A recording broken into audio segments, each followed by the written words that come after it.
সকলোকে নমস্কাৰ জনাই মুন চাচামিজ ব্লগৰ অন্য এটি ভিডিঅ'লৈ সকলোকে আদৰণি জনাইছোঁ। যিহেতু আমি আহিছোঁ এতিয়া মোৰ মা ঘৰলৈ টিংখাঙত। আমি হাজবেণ্ড আহিছে আৰু যিহেতু আমি স্কুটিতে আহিছিলোঁ, সেইটো কাৰণে বেগে চেগে দিগদাৰ হোৱাৰ কাৰণে নিচাকৈ মানে মানুহ নিচাও হয় মোৰ ককাইদেউ আনিবলৈ গ'ল, যিহেতু আগবঢ়াই আনিবলৈ গ'ল। তাৰপিছতে এতিয়া আমি টিংখাং তেল ডিপুটোত এয়া তেল লৈছে, তেল সুমিয়াই লৈছে। তাৰপিছতে দেউতাকে স্কুটিত আহি আছে আৰু বেগত বহুতখিনি দিগদাৰো হয় ল'ৰাৰ লগত আহিবলৈ, আৰু দেউতাকে ভালকৈ গাড়ীখন নাজানে চলাবলৈ, সেইটো কাৰণে আমি বেছিভাগ স্কুটিতে বেছিকৈ ঘূৰি ফুৰিবলগীয়া হয়। এয়া বাকী আপোনালোকক মোৰ মাৰ ঘৰখন দেখাই থাকিম, ভিডিঅ'টো শেষলৈকে চাই থাকিব। বেটা এইফালে চাই দিয়া, বেটা আমি ক'ত আহিছোঁ কৈ দিয়া। কোন মানুহ এইফালে চোৱা, ক'ত আহিছোঁ আমি কৈ দিয়া, ক'ত আহিছোঁ হে কৈ দিয়া আকৌ। এনাই ঘৰত আহিছোঁ কৈ দিয়া। এনাই ঘৰত কি কৰিবা তুমি? এনাই ঘৰত কৈ দিয়া, কি কৰিবা কৈ দিয়া। বাকী মানুহে কেনেকৈ কি খেলে, বাকী আপোনালোকৰ ঘৰখনৰ সকলোখিনি দেখাম। এয়া আমি টিংখাং বাগান পাই গ'লোহি, আৰু যিহেতু আমাৰ মা ঘৰ এইটো চাইডে বেছিভাগ টিংখাঙৰ চাইডে বাগানে বহুত আছে, আৰু যিহেতু প্ৰতি ঘৰে মানুহৰে বাগান অলপ হ'লেও আছে। এয়া অকণমান আপোনালোকক দেখাই দিছোঁ। এয়া বাগান কোম্পানী বাগান হয়, যিহেতু টিংখাঙত আমাৰ প্ৰায় মানুহৰে মানে বাগান আছে আৰু বাগানৰ খেতি কৰে। আৰু এয়া আমি দিলিবাৰী তিনিআলি পাই গ'লোহি। এইফালে আমাৰ এইটো চাইডৰ পৰা আমি নাহৰকটীয়া ফালৰ পৰা আহিছোঁ, আৰু এইফালে আপোনাৰ ডাইৰেক্ট পোনে ৰাজগড়লৈ যাবগৈ পাৰি, আৰু এইফালে আমাৰ মাজতে এইফালে আমি মাৰ ঘৰলৈ সোমাই আহিব লাগে। এয়া মই গাড়ীৰ ভিতৰৰ পৰা অকণমান দেখাই দিছোঁ আপোনালোকক তিনিআলিটো। এইফালে আমি সোমাই আহিলোঁ, এতিয়া মাৰ ঘৰলৈ এইফালে সোমাই আহিব লাগে। এয়া আমাৰ ঘৰলৈ সোমোৱা, যিহেতু ইয়াত বজাৰ তিনিআলি, এইফালে আপোনাৰ নামৰূপ যায়, ইয়াতে বজাৰ বহে। এয়া আমাৰ ঘৰ ওচৰ পাই গৈছোঁহি আৰু ঘৰ এইফালে আপোনাৰ হাতে খাটি যায়। এইখন আপোনাৰ দিচাংখন, এইখন আমাৰ ঘৰ একেবাৰে কাষতে, আৰু এইখন দিচাং হয়। দিচাংখনৰ ইটো পাৰে আপোনাৰ শিৱসাগৰ ডিষ্ট্ৰিক্ট পৰে, আৰু এইফালে পাৰ হ'লে আমাৰ ডিব্ৰুগড় ডিষ্ট্ৰিক্ট পৰে। এইখনৰ মাজত নদীখন আছে, যিহেতু এইখন নদীখন আপোনালোকক অকণমান দেখাবলৈ চেষ্টা কৰিছোঁ। চাই লওক এইখন নদীখন।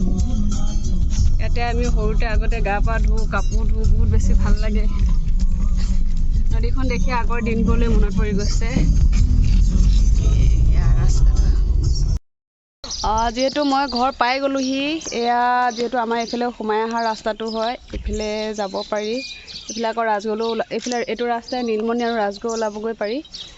এইফালে চাইডে আকৌ তহঁতি যিহেতু আমাৰ ঘৰৰ ওচৰৰ ভণ্টি দুগৰাকীক লগ পালোঁ। দীপালী এইফালে চাইডে ক'ত যাওঁ তহঁতি? বিয়ালৈ যাওঁ। ক'ত বিয়া আছে? এই ওচৰতে। অঁ ঠিক আছে যোৱা। কি এইফালে আমাৰ পখিলা অলপ ভিতৰত যাওঁ, অলপ দেখাম। এইটো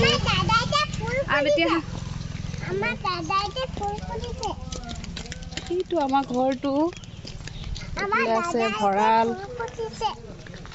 সেইটো ঘৰত খেতি কৰা হয়।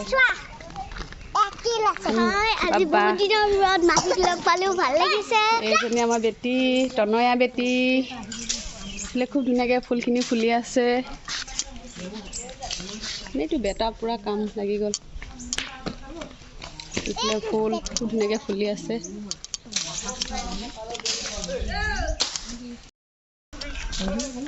ইয়াত মাহঁতি তাঁত লগাই আছে।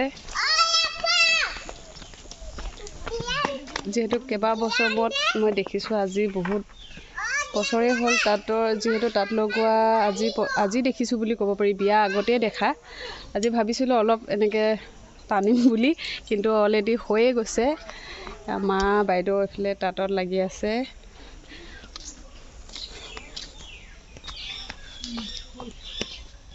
এইফালে ছাইডতে পুখুৰী এটা আছে। বাকীখিনি আপোনালোকক, যিহেতু মই থাকিম কেইদিনমান, হাজবেণ্ড দুনিশা থাকিব, আৰু তেওঁ ডিউটি থকাৰ কাৰণে যাবগৈ। আৰু যিহেতু আমাৰ ঘৰত ডাঙৰ বৰ্তা ঢুকাইছে, তাত সকাম আছে, তালৈ যাম। আৰু আপোনালোকক যিমানখিনি দেখাব পাৰোঁ ভিডিঅ' দেখাম। আপোনালোকে ভিডিঅ'টো শেষলৈকে চাই থাকিব। যিহেতু মই বাহিৰতে চাহ খাইছোঁ, ইয়াতে চবে চাহ খাই আছে, ময়ো চাহ কাপ খাই লওঁ ইয়াতে। বগা বেছিলে মিঠাই চানা। এইজনী আমাৰ পখিলাজনী, এইফালে আহা বেটি, এইফালে আহা।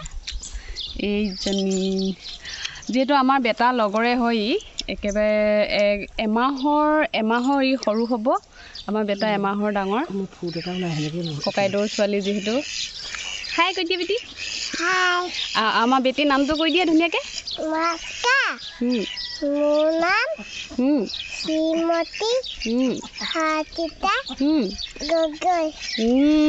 ভাল ছোৱালী দেই বাপৰে ইয়াত হাঁহ এয়া হাঁহ আজি যিহেতু কি খুৱাই নাজানো আৰু দেই আপোনালোকক কি খুৱাই দেখাম ইয়াত হাঁহ পূৰা চৰি আছে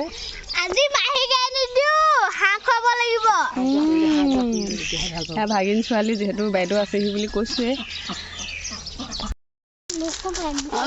যিহেতু অকণমান বাগানখন আপোনালোকক অকণমান দেখাম আমাৰ ঘৰত এইফালে প্ৰায়ভাগ মানুহৰে আমাৰ টিংখাঙৰ চাইডে প্ৰায় ঘৰ মানুহৰে বাগান আছে আৰু আমাৰ ঘৰ এইখিনি বাগান যিহেতু কলম দি ৰাখিছে এতিয়া এইটো কলম দিয়া সময় আৰু বহাগৰ সময়ত আৰু খুব ধুনীয়াকৈ কুঁহিপাত ওলাই বহুত বেছি ধুনীয়া হয় দেখিবলৈ জেগা মানে বাগানবোৰ চাবলৈ ভাল হয় আৰু এইফালে তামোল গছ দেউতাই দি থৈ দিছে ৰুবৰ কাৰণে আৰু এইফালে বাগান চবফালে বাগান সৌফালে আপোনাৰ খেতি পথাৰ আছে যিহেতু আমাৰ ঘৰৰ খেতি কৰা হয় এইফালে বাগান জপনা দি থৈছে পূৰা ধুনীয়াকৈ এইফালে পোৱালিহঁতি পূৰা ভাল পাইছে বেটি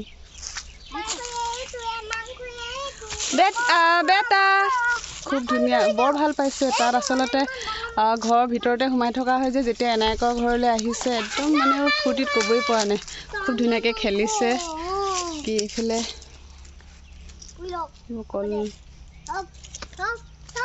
বাগান যেতিয়া মানে কুঁহিপাত ওলায় তেতিয়া দেখিবলৈ বেছি ধুনীয়া হয় ভাল পালে হয় চাই এতিয়া পিছত মই আকৌ ভিডিঅ' কৰি দেখাম যদি বিহুৰ সময়ত আহোঁ তেতিয়া ধুনীয়াকৈ আকৌ আপোনালোকক ভিডিঅ' কৰি দেখাম বাগানবোৰ আৰু আমাৰ এইফালে প্ৰায় মানুহৰে আছে মানে প্ৰতি ঘৰ মানুহৰ ঘৰতে মানে বাগান অলপ হ'লেও আছে আগতে বহুত বেছি পথাৰ আছিলে আগফালে ডোখৰ চব পথাৰ আছিলে সকলোবোৰ মানুহে এতিয়া চব বাগান খুলি পেলালে আগতে মানে পথাৰ আছিলে সেইবোৰ পথাৰত আমি আগতে খেলিছিলোঁ এতিয়া চব বাগান খুলি দিলে মানুহবোৰে সেইবোৰ তামোল গছ দি থৈছে তেতিয়া খুব ধুনীয়া বগৰী এজোপা আছে খাবলৈ ভাল হয় এইজোপা আম গছ একেবাৰে চাপৰতে লগা এতিয়া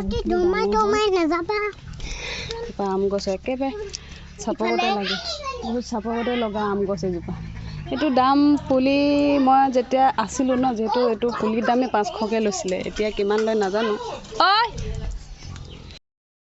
যিহেতু ওচৰতে খুৰী এজনী ঘৰৰ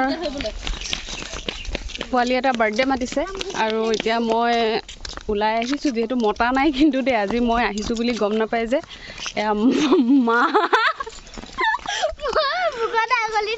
মা বাইদেউ বৌ গোটেইকেইজনী ওলাইছোঁ তাৰপিছতে ওচৰতে বাৰ্থডে মাতিছে ইমান ডাঙৰকৈ আয়োজন কৰা নাই চাহ খাবলৈ মাতি থৈ গৈছিলে সেইকাৰণে মই আহিছোঁ বুলি গমো নাপায় আৰু মই তেনেকৈ গিফ্টো লৈ অহা নাই তাকে এতিয়া অকণমান গৈ আহোঁগৈ বাইদেউহঁতৰ লগতে আমাৰ পথাৰ এইফালে নামঘৰ ইমান ধুনীয়া লাগিছে ন এইফালে আমাৰ পথাৰ এইখিনি আমাৰ পথাৰ আছে ইয়াতে এইটো খুৰীজনী ঘৰ বাৰ্থডে আছে তাই গ'লো সি খোজকাঢ়ি ভাগৰ লাগি গৈছে বেটাক দাঙি লৈ